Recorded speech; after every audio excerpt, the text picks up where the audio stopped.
어머님들 기뻐하시라고 재롱을 떨었어요. 기쁘죠? 예. 그런데 쭉 나와서 노래하는 거 보니까 거기 청년까지 나와 있었거든요. 여기 주일학교에서부터 청년까지. 근데 주일학교 애들 목소리만 아주 크게 들려요. 예?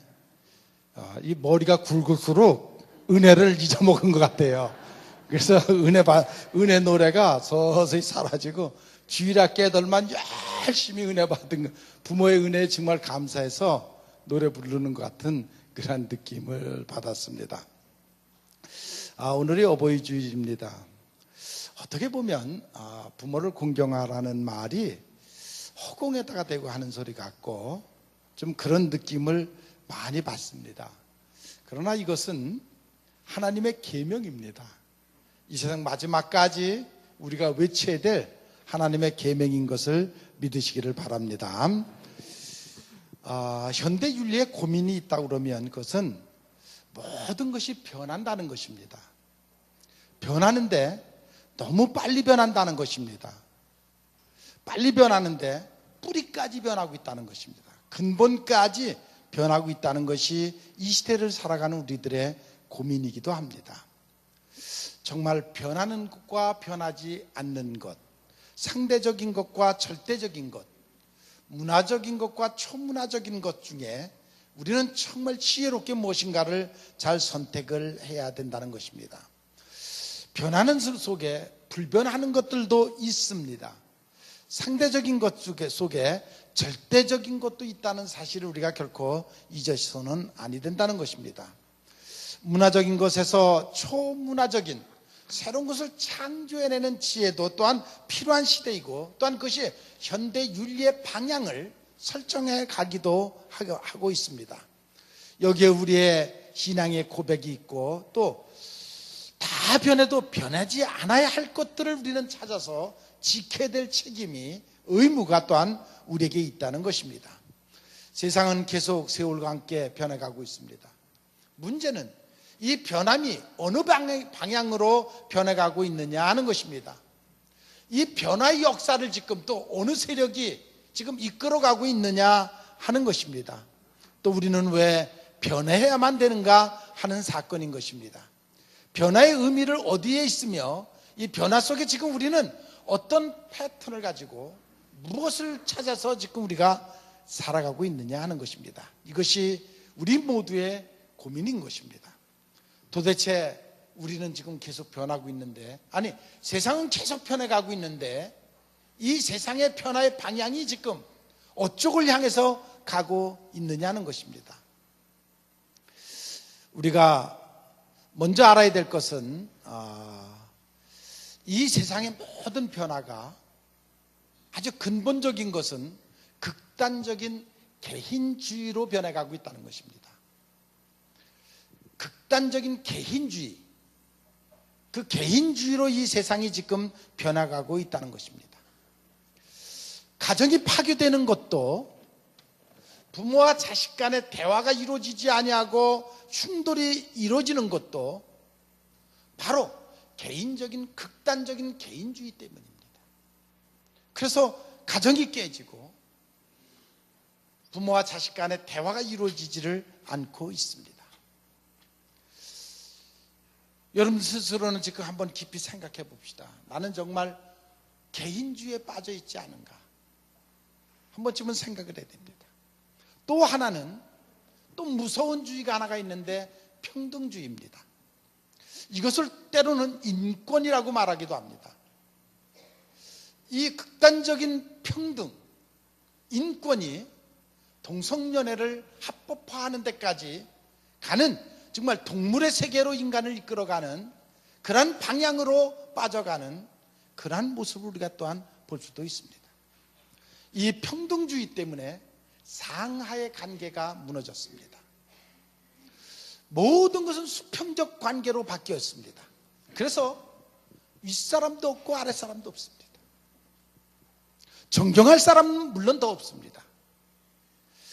바로 여기에 이 시대에 또 하나의 고민이 우리에게 있습니다. 제가 어릴 때만 해도 저희 어머님이 우리 아버님을 소개할 때 저희 주인님이십니다 라고 소개했던 것을 제가 기억이 납니다. 저희 어머님이 우리 아버님을 다른 사람들에게 소개할 때 저희 주인님이십니다. 그렇게 소개를 했어요. 요즘은 그렇게 소개하는 사람들이 없죠. 요즘 젊은 사람들을 보면은 남편을 소개할 때 글쎄 제 속에는 그런 생각이 들어요. 우리 종놈입니다. 그렇게 하는 것 같아요. 이게 좀 내 지나쳤는지는 모르겠어요. 그런데 그런 생각이 들어요. 요즘 신시대가 자기 남편 소개할 때, 친구한테 소개할 때 내 종놈이야, 이러는 것 같아요. 세상이 지금 어떤 것이 옳고 그름을 내가 얘기하려고 하는 것이 아니에요. 지금 이렇게 변화가고 있다. 이렇게 급변하고, 아버지 세대와 자식 세대가 지금 이렇게 급변해가는 그러한 시대를 우리가 지금 보고 있다. 또 하나는 현실주의입니다. 현실주의에 사로잡혀 있는 사람들은 미래를 생각하지 않습니다. 미래를 생각할 만큼 여유가 없습니다. 그러니까 머리에 그런 공간이 없습니다. 왜? 시대가 너무 빨리 변합니다. 급변한 시대 속에 지금 현실, 지금 이것도 배기기가 어렵고 이것도 저항하기가 어려운 시대에 우리가 살고 있는데, 미래를 이렇게 급변하는데 미래가 어떻게 변할 건가를 생각할 수가 없습니다. 그러한 시대 속에 우리가 살아가고 있습니다. 어떻게 생각하면 미래 자체가 부담이 됩니다. 암담하기도 합니다. 그래서 모든 사람들이 지금 극단적인 현실주의에 빠져서 지금 살아. 당장 지금이 급하다는 것입니다. 마음의 여유가 없습니다. 늘 초급합니다. 그리고 늘 불안합니다. 이것이 지금 우리가 살아가는 그 현실입니다. 또 하나는 실리주의입니다. 실리주의. 사람마다 얼마나 계산이 빠른지 컴퓨터보다 더 빠른 것이 있는데, 그 실리주의적 사고입니다. 사람을 만나서 악수를 하는 순간 이 사람이 나한테 이득이 될 거냐, 이득이 안 될 거냐, 그 실리적인 그것에 빠져 있다는 것입니다. 이득 관계를 먼저 계산하는 실리주의에 빠져 있다는 것입니다. 지금 우리가 살아가는 시대가 바로 그런 시대를 우리가 지금 살아가고 있답니다. 자, 현재를 살아가는 모든 사람들의 머릿속에 지금 개인주의, 또 평등주의, 현실주의, 실리주의, 이것으로 가득 차 있는 이 현대의 이 사람들에게 효도를 해라, 쇼를 해라, 그것이 먹혀 들어가겠느냐, 이것이 우리의 고민입니다. 성경은 분명히 우리에게 효도하라, 부모에게 효도하라 하는데, 이 세상은 지금 탕류와 같이 이 지금 말한 개인주의, 평등주의, 현실주의, 실리주의, 그 속에 가득 다들 쪄들어서 세상은 뭉텅이로 지금 탕류같이 흘러가고 있는데, 그 속에서 효도를 해라, 또 예수 그리스도의 정신, 그것이 이 현실 사회에 먹혀 들어가고 있느냐,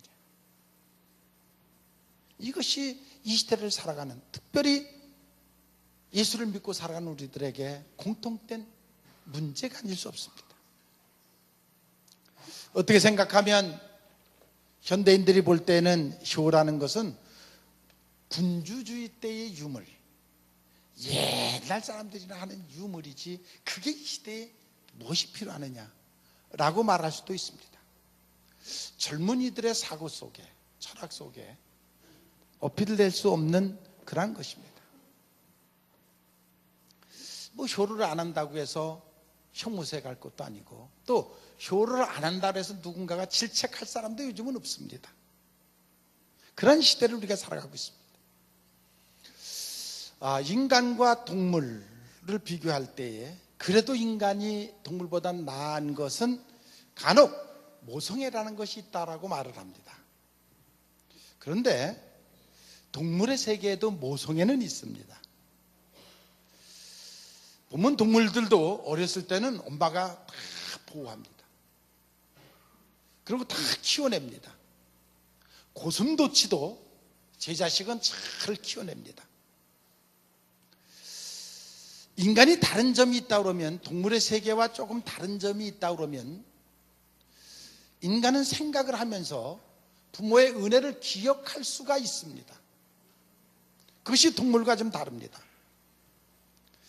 동물들은 어느 정도 새끼가 크면 다 떠납니다. 이제는 내 힘으로 살 수 있다라고 생각하면 자기 세계를 개척하고 자기 세계를 향하여 다 부모의 품을 떠납니다.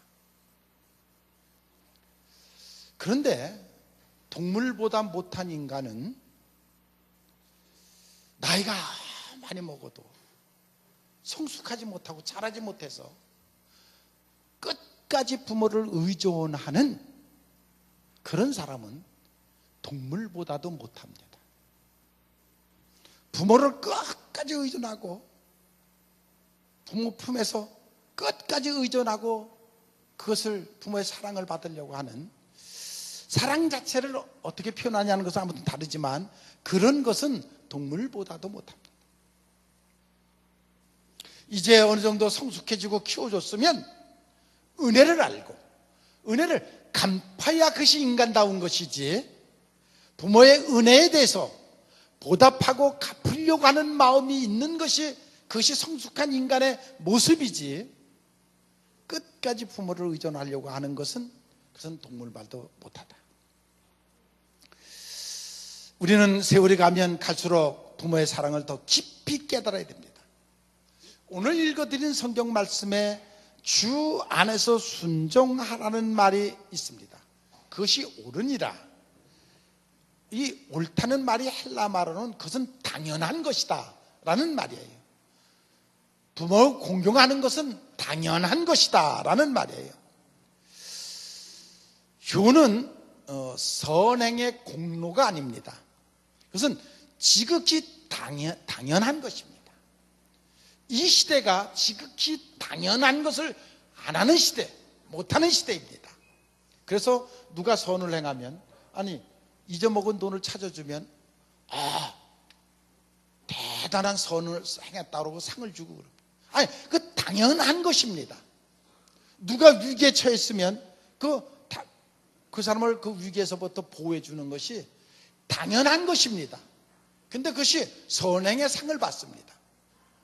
이 세상이, 지금 우리가 사는 이 세상이 얼마나 타락해 있으면, 인간의 심성들이 얼마나 타락해 있으면 그것이 선행의 상을 받아야 되는지, 지금 우리가 그런 시대를 살아가고 있다는 것입니다.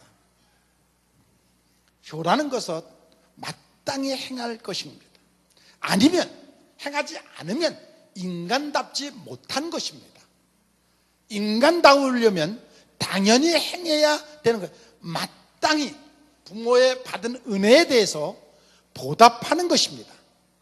성경은 주 안에서 순종하라는 이 말에는 조건을 보지 말고, 부모가 잘났든 못났든 환경이 좋든 안 좋든 그 모든 것을 초월해서 하나님의 명령이니까 무조건 순종하라, 그 말씀입니다.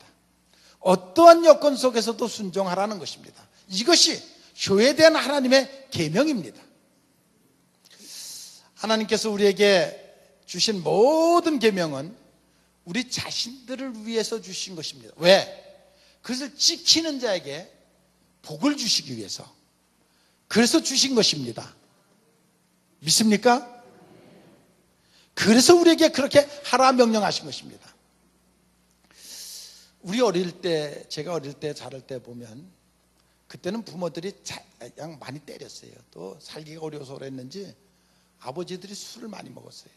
술 먹고 오면 그냥 화풀이를 자식들에게 했어요.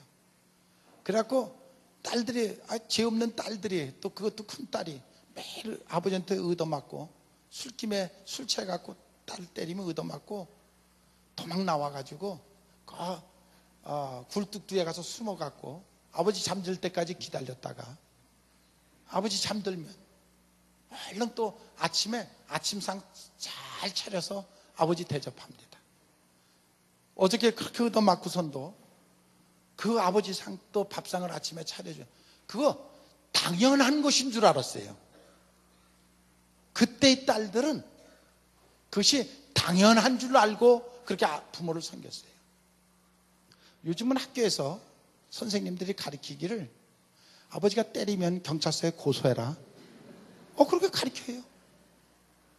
그래서 애들이 또 고소를 해요. 때리면 그런데 아빠 때리기만 해봐. 경찰 부를 거야. 공갈친데. 그런데 지금 기가 막히죠. 그래서 선생들도 또 때리면 선생들도 고소해요. 우리가 지금 이런 시대를 우리가 살아가고 있다. 우리는 정말 부모로부터 사랑을 받았습니다. 보답하는 것이 당연한 것입니다. 그런데 우리의 삶의 현실은 이기주의, 또 현실적주의, 그것에 빠져서 거기에 매몰돼서 부모의 사랑은 이미 다 지나갔어요. 그것을 생각조차 하질 않습니다. 받은 바 은혜를 늘 생각하는 마음 자체가 효도하는 마음인데 그 마음 자체가 사라져가고 있습니다. 내가 효도할 만한 자인가 아닌가 하는 문제가 아니라 그저 성경에 네 부모를 공경하라 하는 말씀이 우리에게 계명으로 주어졌습니다. 그래서 우리는 그 효를 해야 됩니다. 인간 사랑의 단계, 우리는 3단계로 생각을 해서 불쌍히 여기는, 긍휼히 여기는 마음이 있고 또 수평적으로 친구와 같이 우정으로 사랑하는 마음이 있고 또 공경하는 마음, 높이는 마음이 있는데 부모를 향한 마음은 공경하는 마음입니다. 높이는 마음입니다. 여러분, 부모 사랑을 공경해야 된다는 것입니다. 늙어서 불쌍히 여겨서 긍휼을 베푸는 그러한 마음이 아니라 존경하는 그러한 마음을 갖고 부모를 대하시는 여러분들이 되시기를 바랍니다. 높이는 마음, 순종하는 마음, 그런 마음으로 섬겨야 된다. 왜 그러느냐면, 그러한 사람에게 왜 복을 주시냐면, 우리가 인생을 살아가면서 겪는 모든 고난, 어려움, 이 모든 과제를 이미 우리 부모님들은 이미 다 겪고 오신 지나온 세월이에요.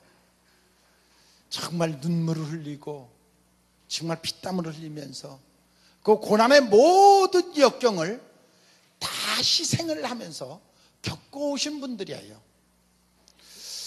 부모의 말씀을 잘 들어보면 그 속에 진리가 있고 그 모든 것을 헤쳐나가는 능력과 지혜가 그 부모님의 삶 속에 이미 다 있습니다. 그런데 요즘 자식들이 그 말을 들으려고 하지를 않습니다. 듣지를 않습니다.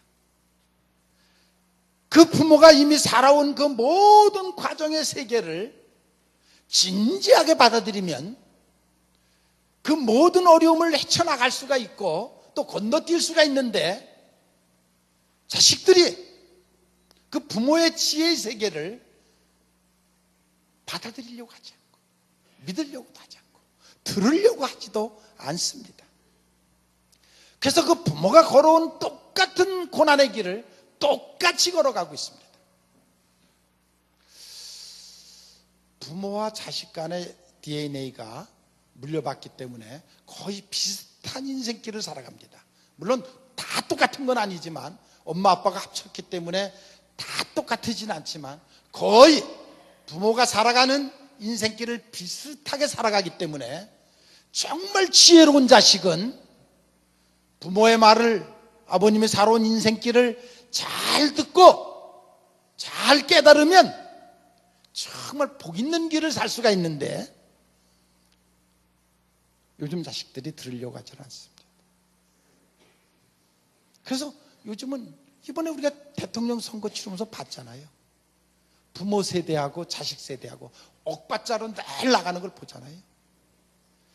우리가 뭘 그렇게 잘못했을까? 물론 잘못한 거 있죠. 6.25 전쟁으로 무너진 세상을 갖다가 건축하려고, 건설하려고 피땀 흘리고 일했고, 먹고 살기 힘들어서 그 자식들 먹고 살려고 못 배우게 못 가르친 거 한이 돼서 가르치려고 뼈 빠지게 살아온 것을, 그러다 보니까 부모와 자식 간에 대화하는 법을 잊어먹었어요. 가정을 잊어먹었어요. 그러고 살아왔어요. 이것이 지금 반복돼 가는 그런 아픔을 요즘 보고 참 가슴 아픈 것을 느낄 수가 있습니다. 부모보다 더 바른 길을 가르쳐 줄 누가 있습니까? 자식에게 자기 부모보다 더 바른 길을 가르쳐 줄 사람이 이 세상에 누가 있습니까? 그 음성을 들을 줄 아는 지혜가 있어야 된다는 것입니다. 어떤 권사님이 시부모님을 10년간 병간호를 하다가 돌아가셨는데, 다른 권사님이 가갖고 아유 이제 시원하겠어. 그러니까 그 권사님이 정색을 하면서 그게 무슨 소리입니까? 그래도 비록 어머님이 병중에 있었지만 늘 자기에게 얘야 미안하다, 내가 빨리 나야 너를 좀 도울 텐데, 그 말 한마디가 나에게는 항상 힘이 됐고 위로가 됐었습니다. 여러분, 정말 사랑이 무엇인지를 깨닫고 오늘 우리에게 주시는 말씀 중에 부모 사랑, 이것이 약속 있는 첫 계명이다. 이게 굉장히 의미가 있습니다. 내가 네 부모를 공경해라. 이것이 약속 있는 첫 계명이다. 하나님께서 두 돌판을 주셨는데, 하나는 하나님을 향하여 우리가 지켜야 될 돌판을 주셨고, 4계명서부터 우리가 이 세상에서 어떤 계명을 지키고 살아야 되느냐 하는 그 첫 번째 계명이, 이 세상에서 우리가 행해야 될 첫 번째 계명이 네 부모를 공경하라 하는 계명이에요. 다시 말해서 이 계명은 무엇과 같으냐면, 내가 살인하지 말라, 간음하지 말라, 도적질하지 말라 하는 그 외의 계명보다 더 중요한 첫 번째 계명이라는 것입니다. 네 부모를 공경하는 것이 도적질하지 말라, 살인하지 말라, 이것보다 더 앞서 있는 첫 번째 계명이라는 것입니다. 그것을 지키는 자는 이 땅에서 다른 잘못된 일을 하지 아니하고 더 하나님 앞에 바른 인생을 살 수가 있다는 것입니다. 자식이 부모의 자격을 논할 수는 없습니다. 어떤 위치에 있든지 우리는 그저 부모의 말씀에 순종하는 자세를 가져야 된다는 것입니다. 우리가 부모를 공경하는 것 중에 하나도 자기의 몸을 함부로 하지 않는 것도, 건강을 잘 지켜가는 것도 효 중에 하나입니다. 자식이 병들면 부모의 마음에 상처가 옵니다. 내가 DNA를 잘못 물려줬나 보다, 내가 키우면서 뭘 잘못했나 보다, 그 자책을 부모가 해요. 그렇기 때문에 자식은 자기 몸도 잘 관리해야 됩니다. 그것이 부모에게 자책이 됩니다. 그것도 효 중에 하나인 것입니다. 1계명, 2계명을 범하면서 효하라는 것이 아닙니다. 주 안에서 부모를 공경하라는 그 말씀 속에는 육신적인 부모도 우리가 잘 공경해야 되지만, 그 부모의 영혼을 위해서도 효를 하라는 것입니다. 사실 저는 목회한다는 핑계로 어머님한테 잘못했어요. 부모님이 잘못했습니다. 지금 옛날에도 늘 그런 느낌을 갖고 늘 그렇게 살았지만, 돌이켜보면 잘못했어요. 목회한다는 것 때문에, 아니 일가친척 다 마찬가지죠. 잘못했어요. 그럼에도 늘 자책을 하면서도 가끔씩 하다 내가 어떤 걸로 위로를 받느냐면, 그래도 내가 목회하는 바람에 우리 어머님이 예수 믿고 천국 가신 것에 대해서 늘 그것을 생각하면 그래도 위로가 되고 기쁨이 됩니다. 비록 육신적으로는 여러 가지 어려움을 겪고 고생을 하셨지만 그래도 예수 믿고 지금 천국에 계시니까 그것으로 제 마음에 큰 위로가 됩니다. 여러분, 우리가 쇼하는 일, 이것이 어떻게 생각하면 잘못된 사람들은 유교 사상이다 라고 말하는 사람도 있어요. 왜? 물론 공자가 효는 백행의 근본이다 라고 말했기 때문에 그게 유교에서부터 온 것으로 착각할 수가 있는데, 모든 종교들이 다 불교나 유교나 기독교나 유대교나 다 효에 대해서는 다 효를 얘기를 합니다. 그러나 이 공자가 이 땅에 태어나기 이전에 1000년 전에 예수님께서 출애굽기를 쓰면서, 출애굽기를 주면서 우리에게 출애굽기 20장 12절에 보면 내 부모를 공경하라, 그리하면 내가 하나님 나 여호와가 내게 준 땅에서 내 생명이 길리라. 이것은 공자가 이 땅에 오기 1000년 전에 이미 하나님께서 모세에게 율법으로 주신 말씀입니다. 이 교를 하라는 것은 기독교의 근본 사상인 것입니다. 명심보감에 보면 차효상 친낙이요 가하만사성, 자식이 효도하면 부모가 즐겁고 가정이 화목하면 만사가 형통한다는 말이 있습니다. 그러나 물론 이 효 정신, 이것은 우리 모두에게 필요한 정신이고 또한 하나님이 우리에게 명령하신 것입니다. 우리가 부모로부터 받은 유산이요 선물을, 고귀한 유업이 그 몸을 우리가 함부로 병들게 해서는 아니 되는 그런 사명이 우리에게 있다는 것을 우리는 알아야 됩니다. 그래서 각자의 맡겨진 책임을 최선을 다해서 행해 나갈 때 그것이 부모에게 누가 안 되고 모든 사람들에게 친성을 받을 수가 있습니다. 하나님은 우리의 영적 아버지입니다. 우리는 탕자의 비유를 통해서 아버지의 심정을, 하나님의 심정을 우리가 잘 알고 있습니다. 그런 아버지의 마음을 이용해 먹는 자식들은 그건 불효 중에 불효입니다. 우리가 물질 만능으로 잊어가는 세 가지가 있는데, 인간성 상실과 가치관 상실과 정통성을 상실해 가고 있습니다. 그래서 그것 때문에 부모와 자식 간의 정신세계가 연결이 되질 않습니다. 고리가 끊어진 것처럼, 마치 뿌리 잘린 나무처럼, 열매가 없는 것처럼 지금 가정 안에 그 연결이 되지를 않고 가정이 지금 서서히 파괴져 가고 파괴돼 가고 있습니다. 아무튼 부모 없이 이 땅에 태어난 사람은 아무도 없습니다.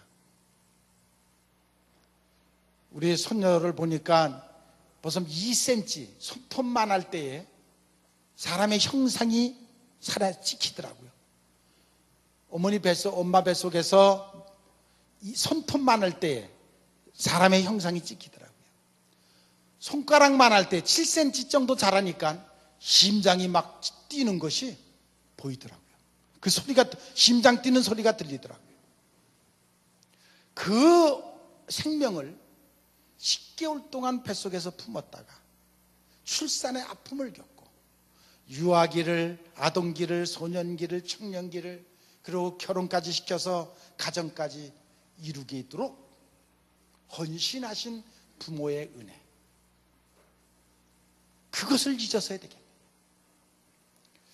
오시카롱의 피를 뱃속에서 먹이고, 태어나서 또 오시카롱의 하얀 피, 젖을 먹이고, 그렇게 키운 그 부모의 은혜를 잊으면 그것이 어떻게 인간이라 할 수 있겠느냐 하는 것입니다. 부모의 은혜를 알고 감사하고 보답하는 여러분들이 되시기를 바랍니다. 부모를 욕되지 않게 하고 공경하고 그리고 존중하는 여러분들이 되시기를 바랍니다. 경로사상, 이것은 아름다운 사상입니다. 구시대적 발상이 아니라 현재 우리가 살아가는 가장 심성을 아름답게 하는 그런 사상인 것을 우리가 알고 이 도리를 잘 할 줄 아는 여러분들이 되시기를 바랍니다. 어릴 때 되면은 부모를 공경을 잘합니다. 이게 머리가 커갈수록 부모 공경을 잊어먹고 함부로 대하는 것을 볼 수가 있습니다.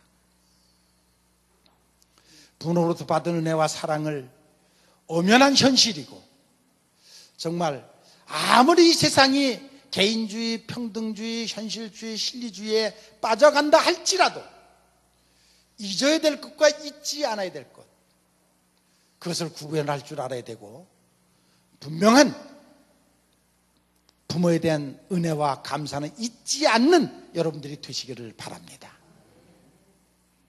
어떻게 탕류와 같이 흘려가는 이 정신세계에서 우리가 어떻게 그 효의 정신을 잊어먹지 않고 붙잡을 수 있을까? 여러분, 아무리 생각해도 그것은 성령의 은혜가 아니면 안 됩니다. 성령이 여러분들의 마음을 사로잡고 여러분들이 변화받기 전에는 이 말씀대로 붙잡고, 말씀을 붙잡고 신앙대로 여러분들이 살아갈 수가 없습니다. 성령의 놀라우신 능력이 여러분들과 함께 하기를 원합니다. 성령의 강한 역사가, 충만한 역사가 여러분들을 붙잡아주고 여러분들을 도와주셔서 여러분들이 신앙으로 살아가시기를 바랍니다. 또한 여러분들이 그 성령의 충만함을 받고 여러분들의 자녀들을 신앙으로 양육시키는 여러분들이 되시기를 주님의 이름으로 축원을 합니다. 언제나 우리를 사랑하시는 아버지 하나님, 은혜와 은총을 감사함을 드립니다. 세상이 변하는 것을 우리가 압니다. 어떤 방향으로, 정말 평등주의, 개인주의, 실리주의 세상으로 변해가고 있습니다.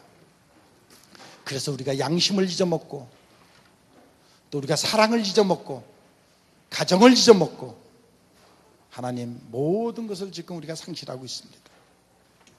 이 탕류 가운데 우리가 분명히 잡아야 될 것이 있습니다. 성령의 도우심을 잡고 성령과 함께하는 성도들이 되기를 원합니다. 그래서 정말 이 세상 속에서도 믿음을 지키고 신앙을 지키고 주의 뜻을 지키고 살아가는 귀한 성도들이 되게 하옵소서. 구하는 이들에게 성령을 충만케 하시고 동행하는 복된 삶이 되게 하옵소서. 예수님의 이름으로 기도 올려옵나이다.